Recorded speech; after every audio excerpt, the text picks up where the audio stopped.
The world had seen war before, but never like this. Never with the earth trembling not beneath the march of armies, but under the will of gods in mortal flesh.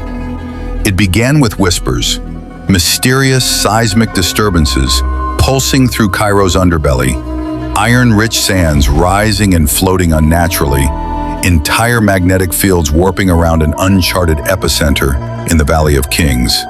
Those who investigated never returned. Those who watched satellites noted anomalies, ancient temples surfacing, structures shifting their alignment like cosmic machinery rebooting after millennia. It was him, Saba Nur, the first one, Apocalypse. Awakened once again by a confluence of energies set in motion by Krakoa's global mutant surge and the rise of artificial intelligence, Apocalypse had deemed Earth unworthy of its new path. Mutant kind had grown weak, he believed, hiding behind politics, compromise, and sanctuary. He saw the Quiet Council not as leaders, but cowards. If evolution had no room for fear, then it had no room for Krakoa. But there was one mutant whose presence disturbed even him. One whose power could shape planets, reroute satellites, and command the iron in blood with a mere thought. Eric Lensher, Magneto. The two had never been allies, at best, uneasy comrades during the Krakoan era. But Apocalypse respected strength, and Magneto was by all definitions, strength incarnate. A master of metal and magnetism, Magneto had rewritten the rules of war, once lifting entire cities in defiance. But more importantly, he had led mutants with an iron will. That made him a threat, not just to Apocalypse's vision, but to the future he wished to forge by fire. So the challenge was cast, not through words but action. At dawn over the ruins of ancient Akaba, a dark monolith of stone and metal arose, a celestial beacon, pulsing with techno-organic light. Its signal spread across the globe. To humans, it was noise. To machines, a virus. To mutants, a call to judgment. Magneto heard it while orbiting in his polar citadel, the House of M restructured high above the Arctic Circle. The signal burrowed into his consciousness, familiar yet ancient. He recognized its origin. He recognized the arrogance. He donned his crimson helm, eyes sharp with fury. You rise again, Nur, dragging with you the carcass of old empires. You speak of survival, but you fear the future. I am the future. He descended like a red comet. When Magneto reached the valley, what he saw was not ancient ruins, but an engine of war. Apocalypse had reshaped the landscape, massive towers of obsidian tech spiraling into the sky, fused with dormant celestial constructs. Mountains hovered, rivers ran backwards. Mutants who had heard the call and pledged themselves now stood transformed, twisted by Apocalypse's enhancements into towering monstrosities.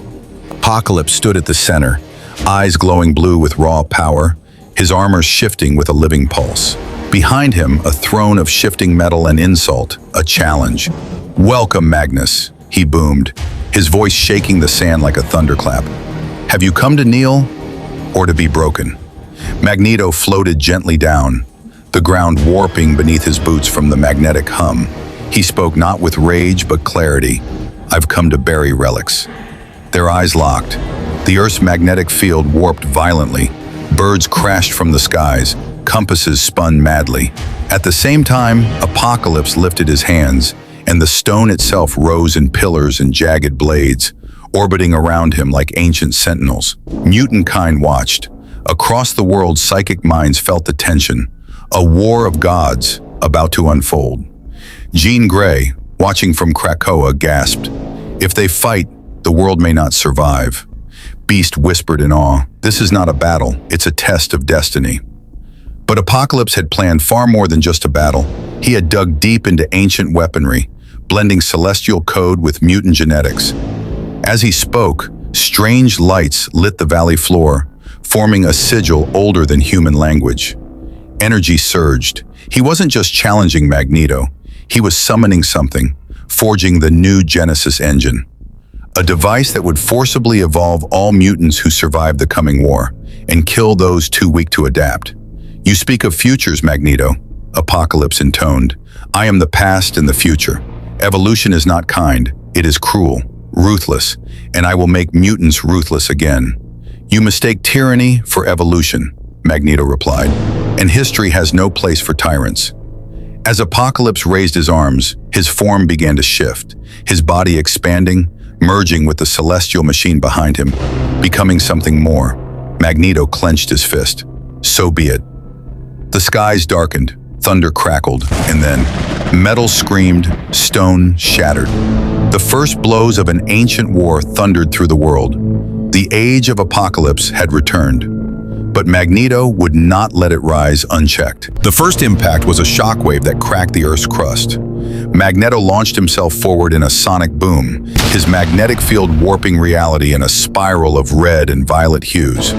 Metallic shards from ancient ruins spiraled around him, sharpening into arrows of pure iron. Apocalypse met him with a boulder-sized fist, arm morphed into a battering ram of celestial alloy. The collision ignited the valley in a dome of force, crushing sand to glass and turning air into thunder. Apocalypse roared, driving Magneto backward with a flurry of strikes, his limbs transforming into bladed whips, hammers, and spikes. But Eric retaliated instantly, shattering the ground beneath them with a magnetic pulse, ripping liquid metal from the Earth's core and hurling it like a tidal wave. "You fight with relics, Nur," Magneto growled. "I am the force that binds every atom in this world." He wrapped Apocalypse in an electromagnetic prison, every molecule of metal compressed with gravitational precision. But Apocalypse's body shifted, liquefying and expanding, his skin glowing with ancient glyphs as he channeled the new Genesis engine. "I am beyond the molecules you seek to bind." With a surge of energy, he detonated outward. The prison shattered. Magneto was thrown hundreds of meters back, his armor cracked, ribs fractured. Before Magneto could recover, Apocalypse crashed down like a meteor, turning his entire body into an obsidian wrecking ball. The impact created a crater half a mile wide, but beneath the dust, a hum vibrated, then pulsed. Suddenly, all metal in the valley responded, not just to Apocalypse's tech, but to Magneto's fury. From the ruins, a massive golem of metal rose, animated by Eric's sheer will. It slammed Apocalypse with a metallic mountain, slamming him into the crater wall. Magneto followed up with a magnetic storm, spinning, compressing, cutting. Celestial spires were weaponized. Shards of vibranium, adamantium, and alien alloys danced at his command. Apocalypse bled, but laughed. "Excellent. Now show me the mutant worth leading evolution." His form split into 4 duplicates, each wielding different powers. One attacked with telekinetic force, the other with matter manipulation, a third with raw flame, and the last transformed into a cybernetic beast. Magneto battled on all fronts, magnetizing the very air, creating magnetic barriers and converting gravity into a weapon. Still, they pressed him, wearing him down. One clone gripped him, and Apocalypse himself emerged, combining all 4 clones back into his full form. His palm glowed with anti-life tech as he fired a celestial pulse cannon, point blank. The blast shattered Magneto's armor. He fell. But even then, Magneto rose, bloodied, broken, but unbowed. He screamed, and the Earth itself answered. All satellite metals in the orbit above collapsed into the atmosphere. Hundreds of tons of molten iron rained from the sky. Apocalypse raised a force field, but Magneto walked through it, limping, shaking, radiating fury. "You'll have to do more than break bones, Nur. You'll have to erase every trace of me from this Earth." Magneto channeled every drop of magnetic energy left, forming a lance of pure magnetic plasma.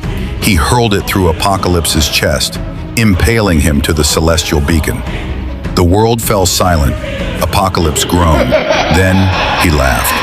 With blood pouring from his mouth and light flickering in his eyes, Apocalypse placed his hand on the beacon. It pulsed. Once, twice, thrice. Suddenly the entire valley lit up like a sun. Magneto staggered. No. The new Genesis engine activated. A massive burst of ancient and alien energy surged through Apocalypse's body. His wounds closed, his muscles expanded. The lance melted inside him. Magneto, exhausted, tried to lift a hand, but his strength was gone. Apocalypse struck with a backhand that sent him crashing into a distant mesa. Breathing heavily, Apocalypse approached the fallen master of magnetism. You nearly won, he admitted, but you fight for an illusion. For peace, for equality. These are lies. Only the strong deserve tomorrow. He lifted Magneto by the throat, ready to strike a final blow. But Magneto, though weakened, looked him in the eye. If the strong define tomorrow, then you will never know peace. Apocalypse paused, then he dropped Magneto. You have earned survival, he said, turning his back. But remember this, Eric. Next time you either stand beside me or beneath me. He vanished in a beam of celestial light, the beacon folding space around him. The valley was silent. Mutants across the world felt the verdict. Apocalypse had returned, and this time, he would not be denied.